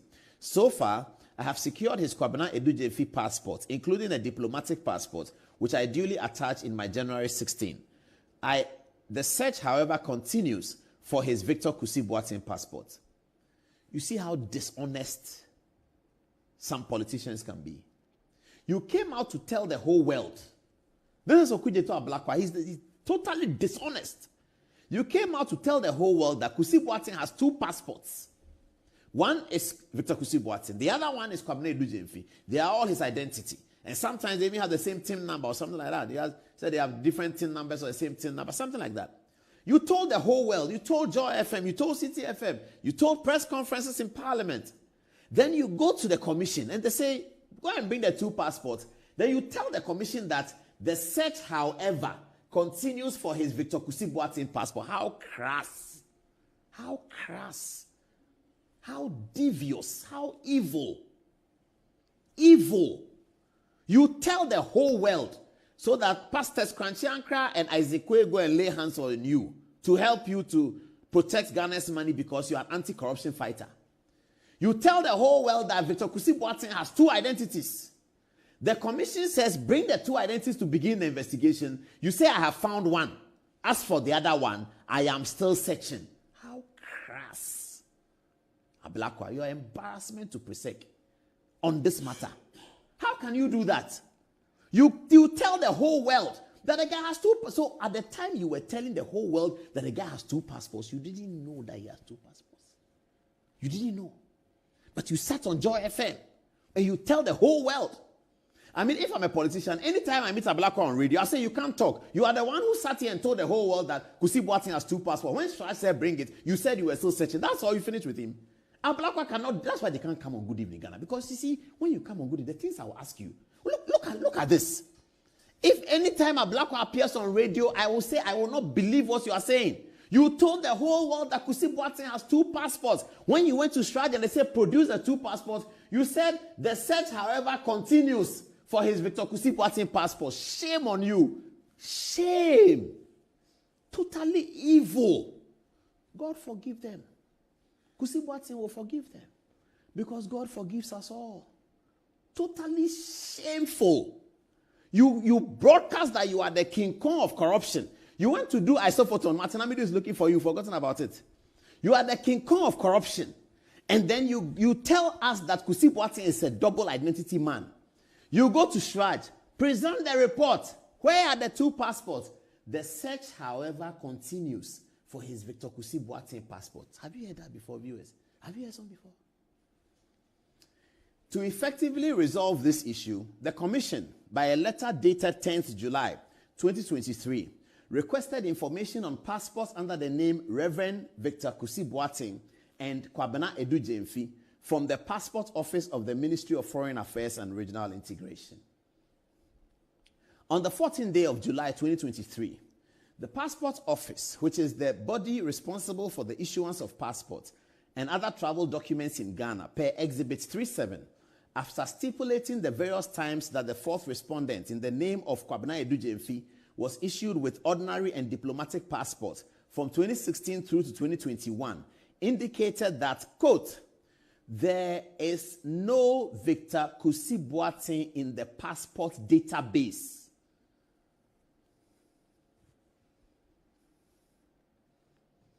There is no Victor Kusi Boateng in the entire Ghanaian passport database.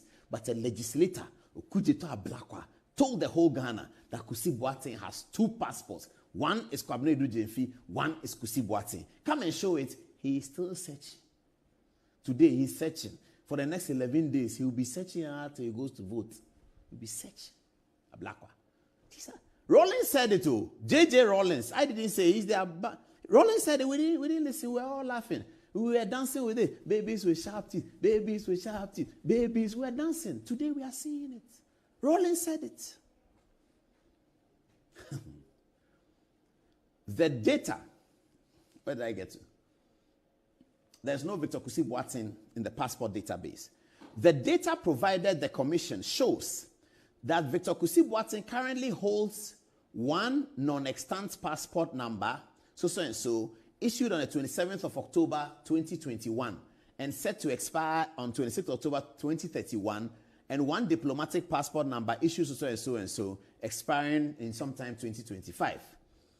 On the issue of payment of sums to Reverend Kusi Boateng. Now, what is this issue about? Okujeto Ablakwa said that Victor Kusi Boateng had received money from the cathedral and that the money was paid to his company, TNS Talent something, and that it indicated that Kusi Boateng was in conflict of interest because he was one of those sitting on the cathedral issuing contracts, and that he issued these contracts to his company. As a result of issuing contracts to his company, the Commission for the cathedral money, taxpayers' money, you and I, our money, the money Akufo-Addo attributed to the cathedral because he says that he wants to do something for God, that money has been given to Kusi Boateng because he brought his companies in. What did the commission find?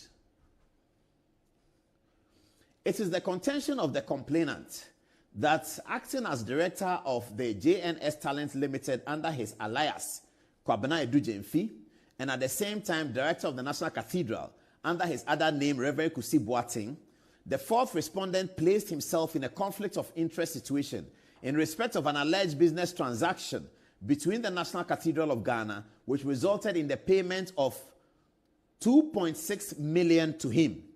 The respondent, whilst denying this contention, explained that at the time when the National Cathedral was in dire need of funds to pay contractors, the Reverend Kusi Boateng, as director of GNS Talent Limited, offered to give some financial assistance of 2.6 million through a transfer to the National Cathedral of Ghana to enable it pay the contractors. No business was transacted between the National Cathedral and Kusi Boateng, nor was there services provided by the JNS Talent. The payment of 2.6 million to him was only a refund of the exact amount he advanced to the cathedral by way of financial assistance. Hallelujah be to the resurrected Lord. What song was Akufo-Addo dancing to? No, I said, I forgot it. Please get that video ready. Get that video ready. So there are Ghanaians who are good like that. Please give me Reverend Kusi Boateng's photograph. There are Ghanaians who are good like that. The guy went to work, Kusi Boateng went to work at National Cathedral. During the conversations, National Cathedral's money, his government's seed fund is going to go through Controller and Accountant General, Ministry of Finance, Deputy Minister of Finance, Member of Parliament for Finance, the Parliament Finance Committee, the ranking member or something, Deputy Speaker. That's government money. It's all of us our money, so we have to protect it. So I'm guessing that the government money was delayed.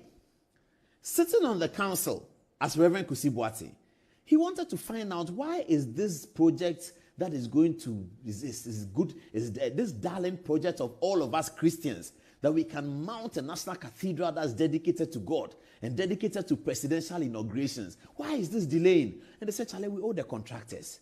And he must have said, how much? The 2.6 million. Oh, I can pay. So I can advance you people the money. When the government money comes, you pay me back the same 2.6 million cedis. I'm not sure what the dollar rate was at that time, so I can't convert it to dollar. But I'm sure it was significant.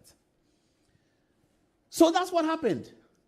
Okujeto Ablakwa went to see or was told. You see, that's why I talk about this. I catch you, journalists. Every time somebody is telling them something, he must have been told that the cathedral has advanced money to Reverend Kusi Boateng by somebody who works at the cathedral. And he must have said, bring me the documents. And they must have given him the documents. And the money was paid to Talent. Talent was not a contractor of the company, so he thought he had found corruption. Today, the Commission for Human Rights and Administrative Justice have showed by a man appointed by President John Dramani Mahama, has demonstrated that Kusi Boateng had the purest of intentions sitting on that National Cathedral board. That the Reverend Kusi Boateng, also Penny, he had the purest of intentions sitting on that National Cathedral board, and that he was able to give of his own money to the state project, that when the Oforiatta money is ready, he will take his money back. Ablakwa says that is stealing. He is calling that stealing. He, who Martin Amidu is pursuing for the Isophoton money, and Martin Amidu is strongly alleging that he took bribe from Isophoton as a minister, deputy minister. He, who doesn't give anything to the Republic, he who takes from the Republic only, has taken from beginning to end. The Republic employs him straight from school. He who takes from the Republic is criticizing he who gives to the Republic. This is called an error in the spirit, and it's an error on earth. He who takes from the country is saying that the one who has given to the country has stolen, and we have to believe him. This is the error. That's why God has anointed Good Evening Ghana to stand in the gap and say these things that nobody will say. These are the spiritual matters. These are the reasons why we are here. These are the reasons why when they throw a stone, it will not hit us. These are the reasons why we'll be elevated. Because the Spirit of God is with us. He who takes from the Republic. You finish university, no, you are doing politics. You have a house at Airport Hills. Glory be to you and to your God. I don't mind about that. I've always said that. But you have a house there. Nobody cares because you are doing your work. You from day one, you are taking taxpayers. That's your work. You from day one, you've never worked before, never ever worked anywhere before. Straight to politics. It was on this Good Evening Ghana here that he announced in 2008 that he was joining NDC. It was on this show first that he announced that he was joining NDC. It was here. Black White was here. And I encouraged him. All of us encouraged him because it is good to have young people coming. But then Rollins said something, sharp teeth baby something. You who have been taken from the Republic from the day one, you tell the person who gave his money to a state project. He's not dashing into the state project. Nobody does that. He's not dashing it.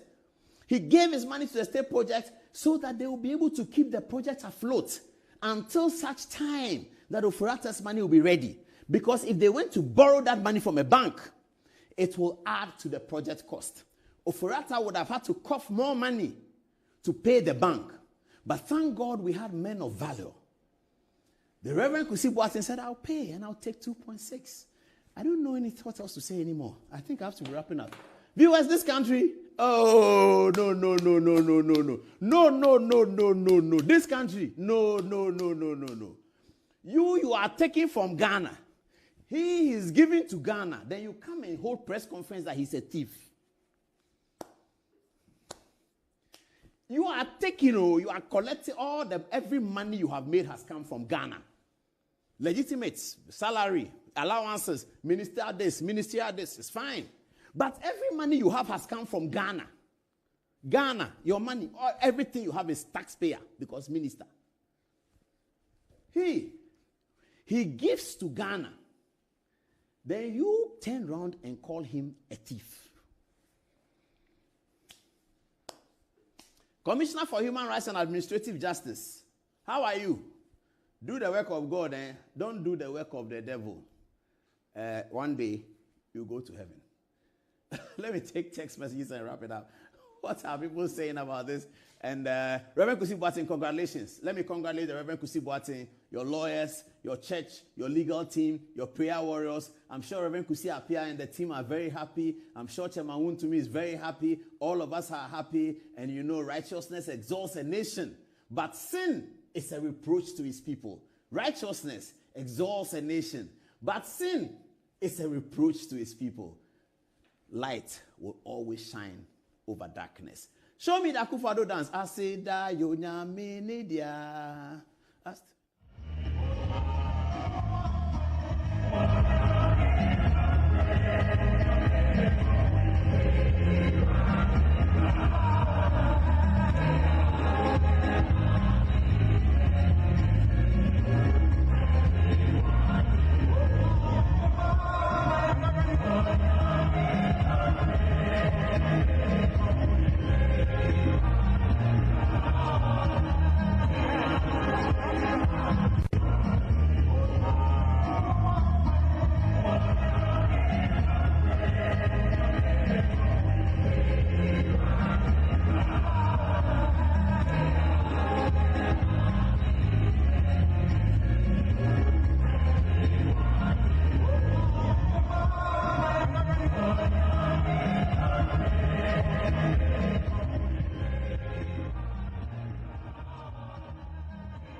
Let's grab some text messages. All of you calling me about the book, there will be enough. There will be enough for everyone. Appointed time has done us a lot of good. Thank you to Dr. Sian Japan and his people. He told me that the day I write a book, he will support it, and he has given us amazing support. The photographs too are nice. The photographs too are nice. Okay, let's go to Ella, correct? Oh, Fatih rather. Fatih, what are people saying as we wrap up the show tonight? All right, thank you so much. So Asari Fred says, very soon his political ambition will be cut short. I think Reverend Kwesi Boateng should take him to court. Atungo Kwame says, the interesting thing is that the Commission of Straj was appointed by former GM. God is watching all of us. Brookman says, disgracing someone solely based on personal political interest is unacceptable. It's unfair to compromise someone's reputation for the sake of political gain. And lastly, from Sharafi says, good evening, Paul. Never sleep. Play the voice of the Ablakwa. And Samuel says, Ablakwa used these lies to desecrate the cathedral and created sadness among Christians for this project. Very evil. What do you have to say? Yes, so Lucy Ryo does not seem to agree with what Paul said concerning the report from Straj. according to Lucy Ryo, he says, Shraj said in their report that the man is indeed carrying more than one name, but at the time he was not a public servant, so they, Shraj, are not the right institution to charge him on the double identity. Secondly, Shraj said they may prosecute him for misappropriation of funds. Nana Adams adds and says he... So you go sit your somewhere, leave the fight between Bawumia I wish for my video be a way masresa. Mama say Akufo-Addo enjoy campaign you know enjoy Bawumia na Bawumia nkwa ene nya campaign. Wo dey hwe video.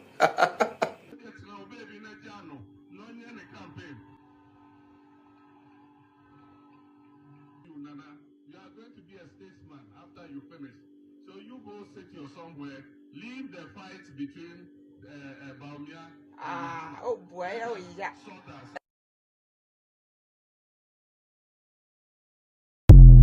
Yes, he's trying to remind you, Paul, that when you had the interview with him, you already explained how the payment was made and why the money had to be returned to you. So this is already something that he had been speaking about for a very long time. Someone says, Ablakwa used these lies to destroy the Christian faith, but no evil will stand against the Christians in Ghana. Kenny says, most of us accounts have two names, house names and formal names. From the get-go, I knew Ablakwa, the baby with sharp teeth, was lying. Reverend Kusi Boateng has been vindicated. Shemonso Ablakwa and anybody that is against him. Isaac says, Ablakwa has to be seriously investigated for the Isophoton case, and that case must be revisited. This one is from Akwesi. He says, Paul, save your breath. Ablakwa has called the wrath of God before upon even him. the completion. So now that the architect has only dug a hole, are we going for our money from the architect? When you are see, as for that president, he doesn't have integrity. Let's not talk about the president. This president, I don't know, even if you don't take it, you describe him in words you should never describe him in TV. So let me ignore the president.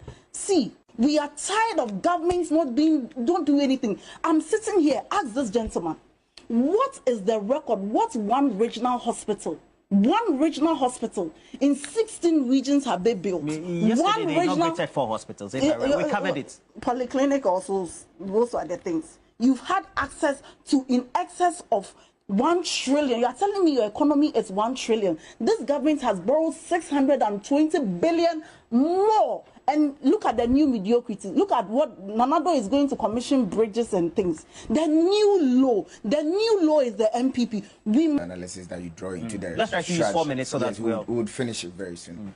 First of all, one thing has become very clear that my dear sister Beatrice is a legal person. And so you realize that she's no longer speaking to the report. She deflates the issues and speaks to other issues she brings up. Clearly, the report, we have made it, the conversation has made it abundantly clear that the report fails to cover the issues of the time of entering into the contract and how it has the implications of Procurement Act 914 on it. But while she was speaking, she spoke about the issue of architects, not needing to pay architect before the construction, and then and then not needing to pay architect before the architect dug the hole. Let's do some little education. Architects don't dig holes. Architects don't go to the ground to do the project. There's a difference between architect and a contractor. The architect is for the design of the work, and then the contractor is for the construction of the work. When an architect is paid for his work of design, he's paid for his work of design, and that is